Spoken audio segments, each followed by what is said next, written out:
This is He Knows Everything, bringing you that heat and that fire. We keeping a foot on the what? On the Neeks. We keeping a foot on the what? On the Neeks. Let's talk about it. You see the background, man. Shout outs to my boy Oxtail. Do you see what the Tibetan Mastiff is doing to the pit bull? See, pit bulls are dogs that you can't play with. Out the gate, the Tibetan Mastiff is like, I'm not playing with you. I'm mauling you.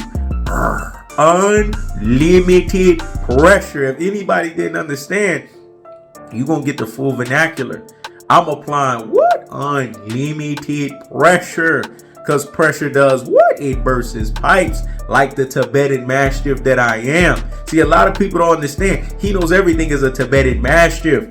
What does a Tibetan Mastiff do? He applies what? Unlimited pressure. Because pressure does what? It bursts pipes. Well, guess what? A megalodon shark applies what? Unlimited pressure. Because pressure does what? It bursts pipes. The motherfucker's coming to obliterate. The motherfucker's coming to devastate.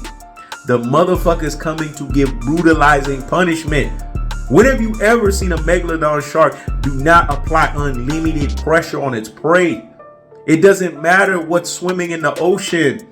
The megalodon shark has no predator. It is the predator. Let me say it again. It doesn't matter what's swimming in the ocean. I dare Aquaman to try to mess with no damn megalodon shark. A megalodon shark has no predator. It is the predator. It'll bite right through Aquaman. It'll break his motherfucking ass in half. It'll have his body split in half, ready to eat it. Like the guppy that it is. Let me say it again. Ready to eat it. Like the guppy that it is. But Terence Crawford's not even Aquaman. He's a barking Chihuahua barking behind the damn fence. Chihuahuas bark because they're comfortable. Chihuahuas bark because they're not in threat. Chihuahuas bark because they can bark behind the damn fence. What happens when a megalodon shark gets behind that fence? The Chihuahua pisses on itself. The Chihuahua realizes that its barking is stifled. The Chihuahua realizes that its barking is croaked. The Chihuahua realizes that its barking is choked. So you don't hear so comfortably. You hear a pissing variation of, let me say it again. You don't hear the barking comfortability of, what you hear is a pissing variation behind the damn fence of, because when it's all said and done, like you see in the background with the Tibetan Mastiff applying what? Unlimited pressure. Because pressure does what? It bursts pipes. Pressure's on the menu. Pressure is before the fight. Pressure is during the fight. Pressure is after the fight. And pressure is going to be felt, sustained for the rest of Terence Crawford's life. See, this is what people don't understand. When you go 12 rounds with Errol Spence, you are no longer the same fighter, like Derek James famously said. And like Richard Schaefer said, we left the Mayweather era and we ushered into what's called the Spence era. See, Terence Crawford has to get brutalizing devastation of utter destruction because he had the unmitigated gall. He had the Chihuahua unmitigated audacity to say that it was the Chihuahua barking behind the damn fence era. Well, guess what? Tactical aggression is going to respond. Technical punching placement is going to respond. Body snatching work, the levying onslaught of the punishment style is going to respond. This fight is a one-sided beatdown affair. It's a one-sided ass whipping.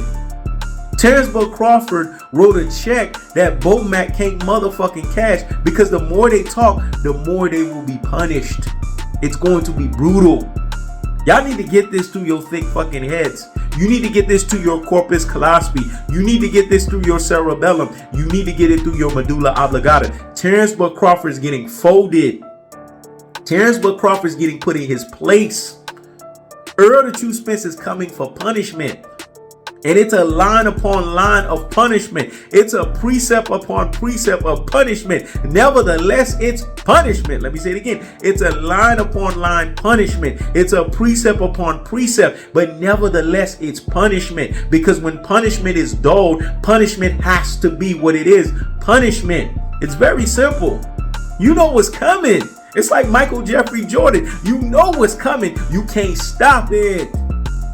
Because unlimited pressure. When Jordan plays on the basketball court, he applies what? Unlimited pressure of fadeaways. When Kobe Bryant gets on that damn court, he applies what? Unlimited pressures of an array of just shooting high difficulty of degree shots. Well, Terence Crawford applies unlimited pressure. And you know what it is? It's thudding power, 75 to 80%. That 75 to 80% feels extra 5% every round. So round 1, it feels like 75. Round 2, it feels like 80. Round 3, it feels like 85. Round 4, it feels like 90. Round 5, it feels like 95. That's why you think Errol the True Spence be starting to get motherfuckers out by round 6. Because that 75% feels like 100% by round 6. It's still 75% of thudding fucking power. But because you're getting systematically broken down round after round, it feels worse. You become a stationary target. And Errol the True Spence stalks his prey. This is what megalodon sharks do. They stalk their prey. Megalodon sharks and Tibetan Mastiffs go hand in hand. So just like you see the Tibetan Mastiff in the background mauling the pit bull, not giving the pit bull not even a second to breathe, that's what Errol the True Spence is going to do. If you can't get comfortable, if you can't get your shots off, if you can't sit there and get and trade back, if you can't sit there and say, hit me, I'm gonna hit you back, bah, right in the face, right? He would say, hit me, I'm gonna hit you, ah. See, he can't even get it out. Hit me, I'm gonna hit you, ah. He get it right back. That's what I'm trying to tell you. Every time this motherfucker try to get comfortable, he eating a fucking, what we call a megalodon shark jab sandwich right in between the fucking nose. Every time this motherfucker get comfortable, he eating a body shot right into the liver spleen. Because Errol the True Spence got to get up out of there, no? Let me get that thing up out you. That's what's going to happen come July 29th. He gonna get him out of there and he gonna get that thing up out him. He gonna put him on a fucking stretcher. I'm telling you guys this. There's only one YouTuber that's telling you this definitively. Because there's no such thing as 50-50. There's 100 and 0. Terence Crawford is no longer gonna be the same. You think him going to the Hall of Fame was by causation? You think that was just him having fun and doing it? No. That was by design. He was letting you know he was going to get properly fucking retired before he got properly fucking retired. Let me say it again. Because what I said was so deep and profound. So hear me and hear me motherfucking well. The motherfucker went to the Hall of Fame. That was not by design. That was not predestinated. That was by design, and it was predestinated. You see how I gave you the oxymoron? You see how I gave you the catch-22? Because that's exactly what it was. It was by design and it was predestinated because he was letting you know he was going to get retired before he actually gets retired. July 29, 2023, the becomes, that's the cold-hearted, that's the unadulterated, that's the cutthroat truth-teller fashion. I keeps the foot on the what? On the Hicks. I keeps the foot on the what? On the Hicks. This is He Knows Everything. Check it out.